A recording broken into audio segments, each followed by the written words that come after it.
1 সীমান্ত গান্ধী ৰূপে কোন গৰাকী ব্যক্তিক জনা যায় অপচন ডি আছে খান আব্দুল গফৰ খান মৌলানা আব্দুল কালাম মোহাম্মদ ইকবাল দ্বিতীয় চন্দ্ৰগুপ্ত আৰু ইয়াৰ শুদ্ধ উত্তৰটো হ'ব অপচন এ খান আব্দুল গফৰ খান 2 নম্বৰ কোৱেশ্চন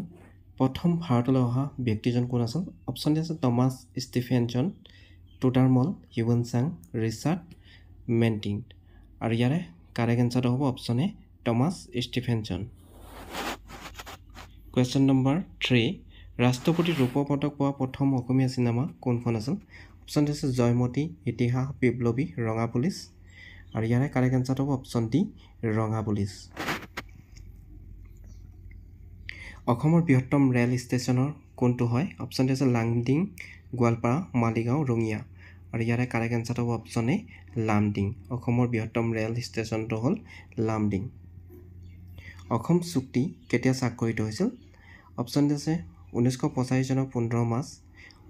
1985 চনৰ 20 মাৰ্চ 1985 চনৰ 15 আগষ্ট 1985 চনৰ 25 জানুৱাৰী ইয়াৰে শুদ্ধ অপচনটো হ'ব অপচন চি 1985 চনৰ 15 আগষ্ট অসমৰ আটাইতকৈ ডাঙৰ গাঁওখন হ'ল আৰু ইয়াৰে কাৰেক্ট এনসাৰটো হ'ব অপচন ডি শুৱালকুছি অসমৰ আটাইতকৈ ডাঙৰ গাঁওখন হ'ল শুৱালকুছি গুপ্ত যুগৰ শ্ৰেষ্ঠ কবি কোন আছিল আৰু ইয়াৰ শুদ্ধ উত্তৰটো হ'ব অপচন বি কালিদাস গুপ্ত যুগৰ শ্ৰেষ্ঠ কবি আছিল কালিদাস ভাৰতৰ নিৰ্বাচন কোনে পৰিচালনা কৰে আৰু ভাৰতৰ নিৰ্বাচন পৰিচালনা কৰে নিৰ্বাচন কমিছনে গতিকে কাৰেক্ট এনসাৰটো হ'ব অপচন বি দুৱাখোৱা বিল ক'ত অৱস্থিত দুৱাখোৱা বিল ধুবুৰীত অৱস্থিত গতিকে শুদ্ধ উত্তৰটো হ'ব অপচন বি ধুবুৰী প্ৰথম আহোম স্বৰ্গদেৱ কোন আছিল আৰু ইয়াৰে কাৰেক্ট এনসাৰটো হ'ব চুকাফা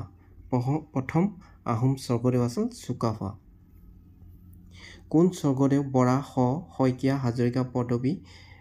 সৃষ্টি কৰিছিল আৰু ইয়াৰে কাৰেক্ট এনসাৰটো হ'ব অপচন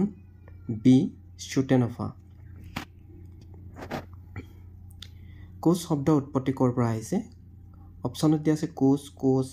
কোৱাজ বা কম্বোজ নৰনাৰায়ণ আৰু ইয়াৰে কাৰেক্ট এনসাৰটো হ'ব অপচন চি কোচ বা কম্বোজ শব্দৰ পৰা কোচ শব্দৰ উৎপত্তি হৈছে কুৱেশ্চন নম্বৰ 13 আহোমৰ শেষ স্বাধীন ৰজা কোন আছিল অপচনত দিয়া আছে চুহুংমুং জয়ধ্বজ সিংহ পুৰন্দৰ সিংহ ৰুদ্ৰসিংহ আৰু ইয়াৰ শুদ্ধ উত্তৰ হ'ব অপচন চি পুৰন্দৰ সিংহ আহোমৰ শেষজন ৰজা আছিল পুৰন্দৰ সিংহ কুৱেশ্চন নম্বৰ 14 কোন স্বৰ্গদেৱ প্ৰথম হিন্দু ধৰ্ম গ্ৰহণ কৰিছিল অপচনত আছে ৰুদ্ৰসিংহ স্বৰ্গনাৰায়ণ জয়ধ্বজ সিংহ চন্দ্ৰকান্ত সিংহ আৰু ইয়াৰে কাৰেক্ট এনসাৰটো হ'ব অপচন চি জয়ধ্বজ সিংহ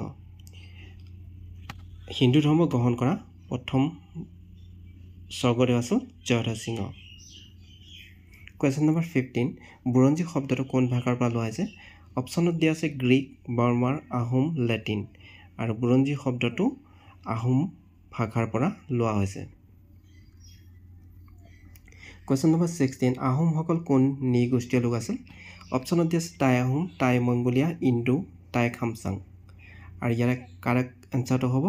অপচন বি টাই মংগোলীয়া কুৱেশ্চন নম্বৰ 17 প্ৰথম অসমীয়া মহিলা আইএছ বিষয়া কোন আছিল অপচন দিয়া আছে পাৰ্বতী বৰুৱা পুষ্পলতা দাস পাৰুল দাস জয়শ্ৰী দাস আৰু ইয়াৰে শুদ্ধ অপচনটো হ'ব অপচন চি পাৰুল দাস ৰাষ্ট্ৰসংঘত মানৱ অধিকাৰ কোন চনত গৃহীত হয় অপচনত দিয়া আছে 1948 চনৰ 16 ডিচেম্বৰত 1985 চনৰ 12 জুলাইত 1948 চনৰ 10 ডিচেম্বৰত আৰু 1975 চনৰ 21 জানুৱাৰীত কাৰেক্ট এনসাৰটো হ'ব 1948 চনৰ 10 ডিচেম্বৰত মানৱ অধিকাৰ ৰাষ্ট্ৰসংঘৰ মানৱ অধিকাৰ গৃহীত হয় কুৱেশ্চন নম্বৰ 19 অসমৰ মুঠ মাটিকালি কিমান আৰু ইয়াৰে কাৰেক্ট এনসাৰ হ'ব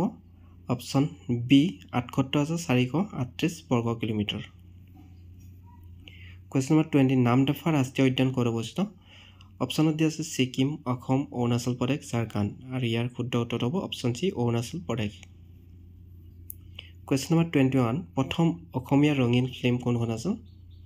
অপচন দিয়া আছে ভাইটি ইন্দ্ৰমালতী জয়মতী অমাৱস্যা আৰু ইয়াৰ কাৰেক্ট এনসাৰটো হ'ব অপচন এ ভাইটি প্ৰথম অসমীয়া ৰঙীন ছবি বুলি ক'লে ভাইটি বুলি ক'ব আৰু যদি আংশিক বুলি কয় তেতিয়া হ'ব শকুন্তলা Question number 22 জাপানৰ মুদ্ৰাক কি নামে জনা যায় জাপানৰ মুদ্ৰাক ইয়েন নামেৰে জনা যায় গতিকে কাৰেক্ট এনসাৰটো হ'ব অপচন এ Question number 23 ওৰাং ৰাষ্ট্ৰীয় উদ্যান কোনখন জিলাত অৱস্থিত অপচনটো আছে দৰং উদালগুৰি বাক্সা চিৰাং আৰু ইয়াৰ কাৰেক্ট এনসাৰটো হ'ব অপচন এ দৰং